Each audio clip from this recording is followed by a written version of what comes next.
زه جل احمد د کندهار یم. ښه حاجي صاحب ستړي مسئ. سلامت اوسئ. ته ښه یې؟ کور کوشنیان ګرده الحمدلله شکر جوړ تیار دی. قدرمن سي. تاسو ګرده شي یاست؟ څه شي؟ تاسو ګرده شي یاست؟ شیعه؟ او موږ خو په کندهار کې غټ سوي، موږ شیعه یو، مګر په موږ کې ولاکه تر اوسه فرق نه و. موږ په کندهار کې بستري خانه مو درلودې چې دا پښتون دی، دا پارسیبان دی، خدای یو دی، حضرت محمد صلی الله علیه وسلم یو دی، کعبه یو دی. تر اوسه په موږ کې دا خبرې نه و په کندهار کې دا سني دی، دا شیعه دی. هندوان په کندهار کې ژوند کول. اوس ما خو تا ته نه دي ویلي چې ته شیعه یې، ما درته ویم هلته تاسو ګرده ښه یاسته. او موږ الحمدلله شکر شکر. تاسو ښه یاست؟ ښه اوس نو د تا پوښتنه څه شی ده؟ زه خو نه دغه ته نه پورته کېږم.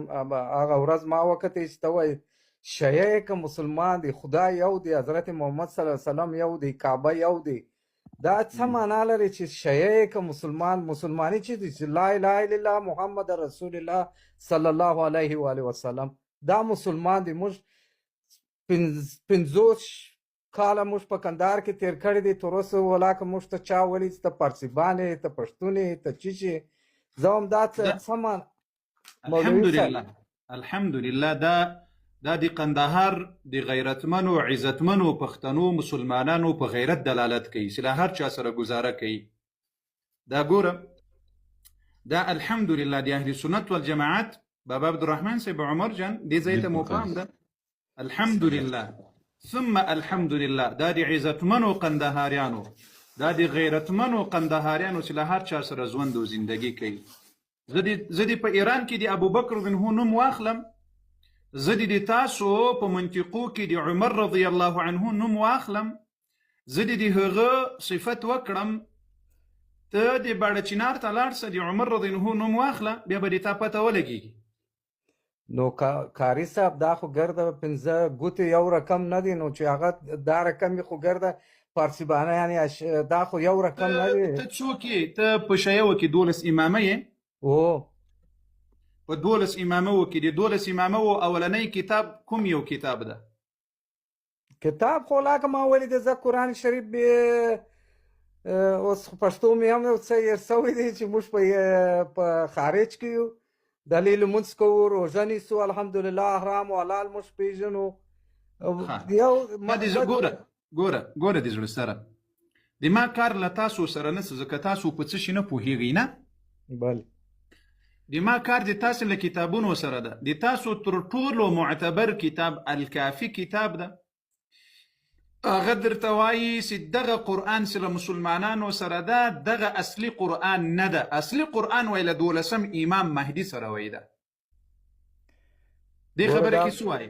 دا خبره چې تا تر اوسه کړې دی، اوس زه 50 کلن یم، تر اوسه ما ولاکه ما ته چا ویلي چې دا قرآن نه دی، بل قرآن راځي یا د چا په لاس کې دی. ته خو خپل کتاب هم نه پېژنې، ته خو خپل کتاب هم نه پېژنې. ګوره مولوي صاحب، زه لمونځ کوم، 3 واره حج تمتع ته تللی یم، هندوستان، پاکستان، کویت، سوریه، ډېر هغو سره د ما کار نسته، هغو سره د ما کار نسته. اوس مثلا د تا کتابونو کې وایي ته تر هغو کامل مؤمن نسې جوړېدلی تر څو چې د وایي له ابوبکر او له عمر او له عثمان او له عایشې نه براءت نه وي اعلان کړی. کتاب زموږ کتاب قرآن شریف دی، بل کتاب زه نه منم. کتاب ته نه منې؟ صحیح ده، مننه، خیر اوسې چې کتاب دې نه منې.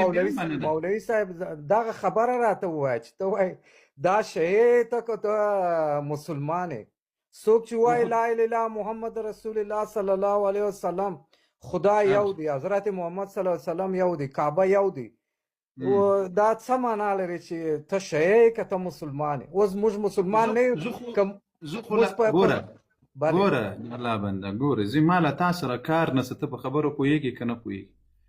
د ما د تا لغجرړې سره کار ده. د ته چې 12 امامه یې، تا ته کوم رسول الله ویلي چې ته 12 امامه جوړ شه؟ کوم قرآن درته ویلي چې ته 12 امامه جوړ شه؟ ته چې نور کتابونه نه منې، په خپله خولې دې د مسلمانانو په مخ کې ویل چې زه کتابونه نه منم.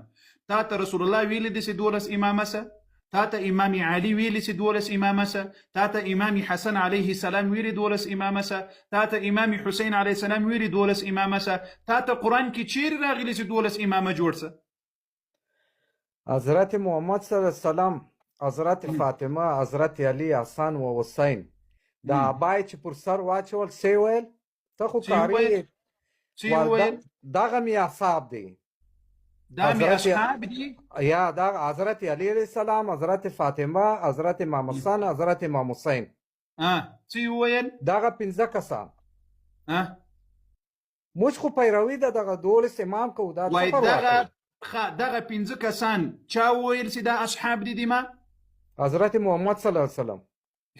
د زړه سره هغه داسې نه دی ویل چې دا دي ما اصحاب دي، وای دا مې اهل بیت دي. اهل بیت یا اهل بیت اوکې دا اهل بیت. دغه نور ملکو مځای پکې ورګټ کړل. خدا د زامونه راغلي نو 12 امامه. تا خو ویل زه کتاب نه منم، اوس بیا کتاب ته لاړلې؟ یا کتاب نه، دا خو د 12 امامه راغلي دي نو. چیرې راغلی ده؟ حضرت امام حسن، حضرت امام حسین، د حضرت امام حسین زوی، د حضرت امام جواد زوی، خو دغسې 12 امام راغلی دي نو. دا چې چا ویلي دي؟ خو تی اوس ما ته وښیې، رسول الله ویلي دي، قرآن ویلي دي، امام علي دغه 12 امام اهل بیت دي. له دې نه بغیر نور اهل بیت نسته؟ نه 12 امام. د امام حسن علیه السلام اولادونه مو ولې ځینې وایستل چې هغه اهل بیت نه دي؟ حضرت امام حسن نه، حضرت امام حسین. یعنی د امام حسین علیه السلام اولادونه اهل بیت او د امام حسن علیه السلام اولادونه اهل بیت دي. د حضرت امام حسن د خدای ته طرفه نه دي. حضرت امام حسین علیه السلام د زوی د امامت ته رسیدلی دي. یعنی د خدای له طرفه یا د خدای له طرف نه امامت ورکړل شوی ده نه؟ دا خو هر چاته نه رسیږي. ولې 12 امامه دي؟ ولې 14 نه دي؟ قاري صاحب ولې 14 نه دي؟ وګسه خو زه درته وایم چې زه به اوس تا د کتابونو 14 درته تعقیب کړم. غرق نه ته 14 ووایه، 14 پروا نه کېدي. دغه خدای جل وعلا چې دغه د امام حسین علیه السلام اولادونو ته امامت ورکړل، دا خو بې طبعا مو ته په قرآن کې راته ښودلي چې دا امامان دي که نه؟ دا تاسې وایې چې خدای امامت ورکړی دی. چیرې ورکړی؟ په تورات کې، په انجیل کې، په زبور کې، په کوم کتاب کې ورکړی دي؟ ورکړی دی نو په قرآن شریف کې. خو زموږ قرآن اوس چې د مستري خانې څه زما څه پوښتنه وکړې، زه درته وایم چې مستري خانه کې څه رقم پښتون دی، څه رقم بیرنګ دی، څه رقم دا سر مې خلاصېږي. زه چې اوس پورته سلم، زه دغه ته ټیک ټاک ته نه پورته کېږم، زه حاجي سړی یم. زه یو ورځ تا کاري څه وویل چې ته شی که ته مسلمان یې، دا څه معنا لري ده؟ خو زه همدغه درته وایم. اوس ګوره موږ یو ګوره کاري صاحب یا پلاخوږ ونیسه، موږ یو مونږ په کندهار کې غرب شوي یو، زموږ مشتریان